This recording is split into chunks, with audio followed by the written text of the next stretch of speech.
ఈ రోజున వార్తల్లో చూస్తున్నాం తెలుగుదేశం నాయకులు పిన్నెల్లి రామకృష్ణారెడ్డి గారిని క్యారెక్టర్ అసాసినేట్ చేస్తూ ఇష్టం వచ్చినట్టు ప్రెస్ మీట్లు పెడుతూ వాళ్ళు అనుబంధ ఛానల్స్లో అసభ్యకరంగా పోస్టింగ్లు చేస్తున్నారు.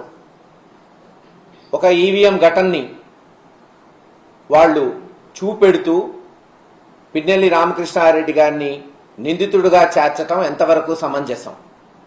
4 సార్లు మాచర్లలో గెలిచిన వ్యక్తి పిన్నెల్లి రామకృష్ణారెడ్డి గారు. తెలుగుదేశం అధికారంలో ఉన్నప్పుడు, జగన్మోహన్ రెడ్డి గారు ముఖ్యమంత్రిగా ఉన్నప్పుడు కాదు, తెలుగుదేశం చంద్రబాబు నాయుడు గారు అధికారంలో ముఖ్యమంత్రిగా ఉన్నప్పుడు అక్కడ జనబలంతో గెలిచిన వ్యక్తి రామకృష్ణారెడ్డి గారు.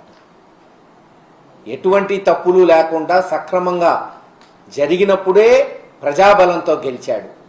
ఈరోజు ఎందుకు గెలవకుండా ఉంటాడు? ఆలోచించండి. ఈ రోజున ఒక ఈవీఎం వీడియో తీసుకొచ్చి పిన్నెల్లి రామకృష్ణారెడ్డి గారు ఇరగ్గొట్టాడు, ఆయన తప్పు చేశాడు అని ఎత్తు చూపుతున్నారు. సరే, ఆ ఘటన పక్కన పెడదాం. ఎలక్షన్ కమిషన్ వారు దాదాపు 7-8 చోట్ల ఈ ఈవీఎం మెషిన్లు ఇరగ్గొట్టారు, వాళ్ళ మీద కేసులు పెట్టాము అని చెప్తున్నారు. మరి ఆ వీడియోలు ఎందుకు బహిర్గతం చేయట్లేదు? ఎందుకు ఒక్క వీడియోనే బయటకు వస్తుంది?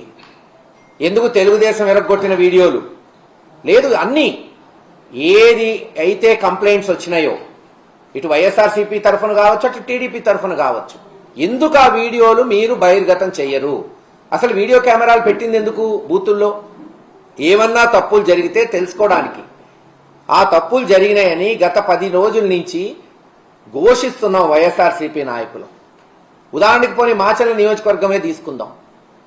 తుమ్మురుకోడు గాని, వెల్దుర్తి గాని, చింతపల్లి గాని, వేపకంపల్లి గాని, ఒప్పిచెర్ల గాని రిగ్గింగులు జరిగినాయి. అక్కడ ఏజెంట్లను లాగేశారు, క్లియర్గా కనపడుతున్నాయి. ఈరోజు కొంతమంది వైఎస్ఆర్ నాయకులు ఆ వీడియోలు చూపెట్టారు. ఇదే పాలవాయి గేట్లో మా ఏజెంట్లను బయటకు తీసుకొచ్చి కొడుతుంటే వాళ్ళని కన్సోల్ చేసింది రామకృష్ణారెడ్డి గారు. మరి అది లాగుతున్న వీడియోలు ఎందుకు చూపెట్టట్లేదు? అదే పాలవాయి గేట్లో ఈ ఘటన ఏదైతే ఈవీఎం ఎరగొట్టిన ఘటన కన్నా ముందు ఏం జరిగింది, ముందు 2-3 గంటలు ఏం జరిగిందో ఎందుకు బహిర్గతం చేయట్లేదు? తీయండి, అన్ని వీడియోలు తీయండి. మేము చెప్పిన ఊర్లన్నీ కూడా ఒకసారి రిగ్గింగ్ జరిగిందా జరగలేదా, అందుకే కదా వీడియో కెమెరాలు పెట్టింది. మాకు ప్రూవ్ చేయండి. మేము ఈరోజు కంటెస్టింగ్ క్యాండిడేట్గా ఒక ప్రధానమైన పార్టీకి ఆ వీడియోలు చూపెట్టి, లేదు ఇదిగో ఫ్రీ అండ్ ఫెయిర్ పోలింగ్ జరిగిందని మాకు ప్రూవ్ చేయాలి కదా, మాకు జనానికి చెప్పాలి కదా. ఆరోపణలు వచ్చినప్పుడు ఆ బాధ్యత ఎలక్షన్ కమిషన్ మీద ఉంటుంది కదా. అది కానప్పుడు ఇంక ఈ తతంగం అంతా ఎందుకు? ఈ కెమెరాలు ఎందుకు? ఈ పోలీసులు ఎందుకు? రాసుకుంటే పోతుంది కదా బ్రహ్మాండంగా జరిగిందని.